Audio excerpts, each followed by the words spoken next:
It was almost midnight in Varna, Germany, when Sandra Mittank's cell phone rang. On the other side was Lars, her son, who was in Bulgaria on holiday with a few friends. Lars seemed agitated and stressed and told his mom, whispering as if someone was listening, "Mom, they're going to kill me." Lars then asked her to cancel his credit cards and dropped the call abruptly. A few hours later, Lars is seen running inside the Varna airport in Varna, Bulgaria, as if the devil is behind him, then is seen running outside and finally jumps a barbed wire fence and is never seen again. This is the story of Lars Mittank, who vanished into thin air in broad daylight, never to be seen again, and eventually came to be known as the most famous missing person on YouTube.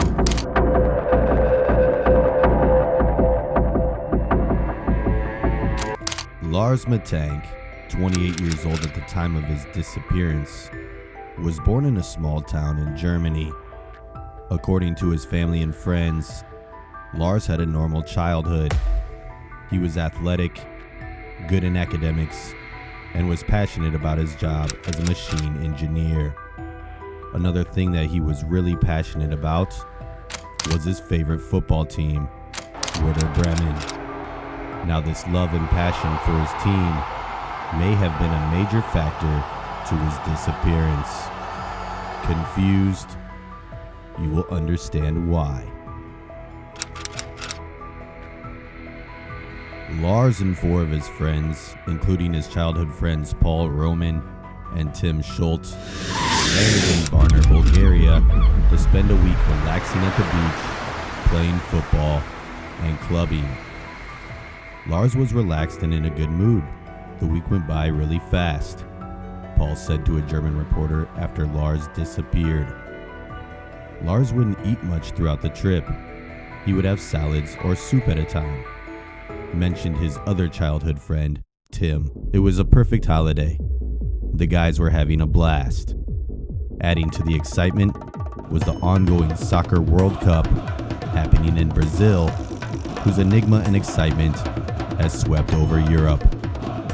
Germany was strong, and everyone followed the matches as the tournament was coming to an end. None of them suspected anything abnormal or thought that this vacation would turn out to be life-changing, and that Lars, who went outside of Germany for the first time in his life, would never return. Almost a week into their holiday, Lars, Tim, and Paul went to a beach bar called Rock Bar to watch the Costa Rica-Netherlands quarterfinal. Lars, who was wearing a green and white fan t-shirt of his favorite German team, Werder Bremen, was joking around as usual. Lars got into an altercation with some other German tourists who were out in their FC Bayern gear. Some angry words were thrown around, but before Tim and Paul had to intervene, Lars backed off. The situation ended without a fight, and everybody laughed it off. According to Lars' friends, the confrontation was a non-event. On their way back to the hotel, they stopped at a McDonald's where Tim and Paul wanted to buy something to eat. However, Lars wasn't hungry, so he stood back. With burgers in hand, Tim and Paul continued the walk back to the hotel, but Lars was nowhere to be seen. They looked around to see if they could find him, but there was no sign of him. After waiting for a bit, they decided to go back to the hotel, assuming that Lars had gone back without them. Lars wasn't there, but the friends, after a night of partying and in the spirit of holiday, weren't too concerned and went off to sleep. Next morning, Lars came back. They wanted to know where he was the night before. Then Lars told them an unsettling story. He said that he had been in a fight. There were some local Bulgarian or Russian-speaking guys that confronted him. From what he could gauge, they were hired by the FC Bayern soccer fans, whom Lars had pissed off at the bar earlier that night. One of the men aimed to punch Lars, but he ducked to avoid the punch and was hit on the side of his head on his ear. Lars' ear was hurting like hell. He was also experiencing some hearing loss in that ear and was very worried about it. With only 2 days of holiday left, Lars tried to make the most of it, despite the pain. It was the day of returning home to his mother Sandra. However, Lars was concerned about flying with his injured ear. What if altitude made it worse and caused permanent damage? What would it mean for his career and his future? His friends thought that this was somewhat of an overreaction. Paul suggested Lars go to see a local doctor. Lars agreed, and Paul went with him to see a general practitioner who diagnosed Lars with a ruptured eardrum. The doctor felt that Lars shouldn't be flying, but referred him to a specialist for a more thorough examination. This was the moment they had to make the decision. They were all booked on a flight home on the same day. Paul and Tim offered to stay with Lars, but he said that he was all right and that they should get back home. Lars managed to convince them that he could take care of himself and would take a later flight after he had seen the specialist. Tim and Paul agreed, said their goodbyes, and caught a taxi to the airport. The decision to leave Lars behind would probably haunt Tim and Paul for the rest of their lives. Lars, meanwhile, got into another taxi and went to the hospital. At Varna Hospital, Lars met with specialist Dr. Boris Najnow, who confirmed the diagnosis. He suggested surgery to repair the ruptured membrane. Lars wanted to have the operation back home in Germany and said that he didn't want to stay in Varna Hospital for the surgery. Concerned that Lars was at risk of developing an ear infection, Dr. Najnow prescribed a broad-spectrum antibiotic called Cefzil 500, the strongest dosage available due to the severity of Lars's injury. Lars was now all alone, 1,500 miles away from home. With a ruptured eardrum and a possible concussion, he was stressed and disoriented as per sources. He checks into a cheap hotel near the airport called Hotel Color. Back in Germany, Lars' mother Sandra was anxious when she heard that her son was injured and all alone in a foreign country. She booked Lars another air ticket home for the following afternoon, as well as a bus ticket in case he is not able to fly as long as he makes his way home. Remember the first freaky phone call Lars made to his mother? She tried calling him back, but there was no answer. Sandra played the conversation with Lars over in her head. He said that he was fearing for his life, that something was wrong at the hotel, and that he had to get out of there. Sandra was worried. She didn't know exactly where he was and which men Lars were talking about. What can she do? How could she alert local police? Sandra spent most of the night pacing up and down her home, more than 1,500 miles away from her son, who was clearly in trouble in a foreign country. Then, a text message from Lars. What is Cefzil 500? Why would Lars ask about a broad-spectrum antibiotic? She checked on Google and then answered Lars' text, but there was no reply from Lars. What is wrong, son? Lars never replied. At around 5 a.m. local time in Bulgaria, a taxi driver saw a young man frantically waving his arms in an attempt to flag down the taxi. There was already another passenger in the taxi. Both the driver and the passenger felt the urgency in the man's gestures and decided to pick him up.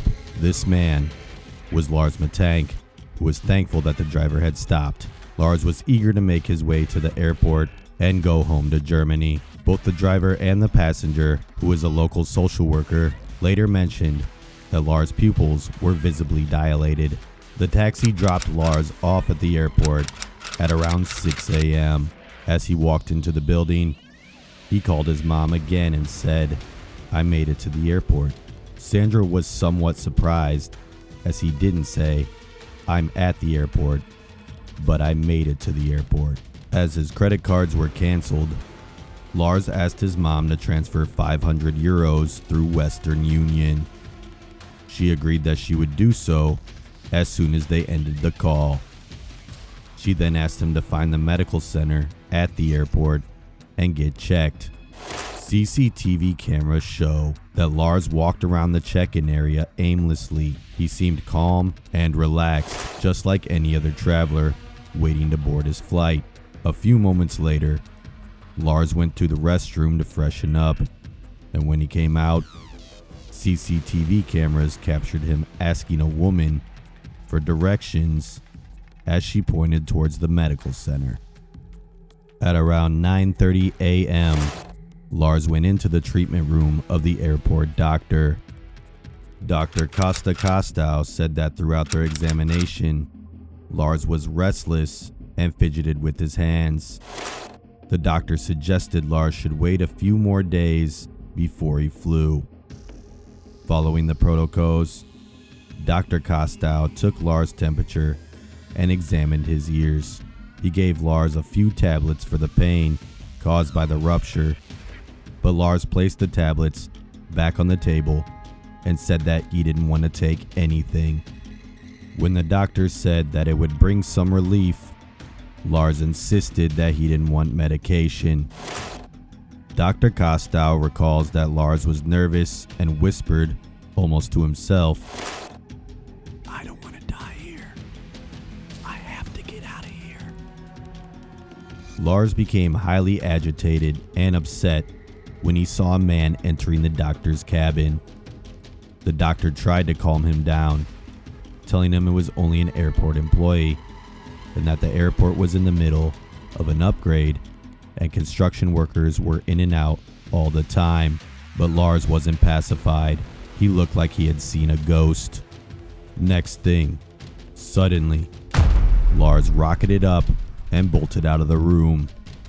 He left behind all of his belongings, including his ID, his wallet and cell phone, and probably his life. Lars had vanished into thin air. Realizing that something was wrong, Sandra reported Lars missing to the German embassy in Sofia, the capital of Bulgaria. The embassy, in turn, alerted Varna police, and the search for Lars Mittank was initiated.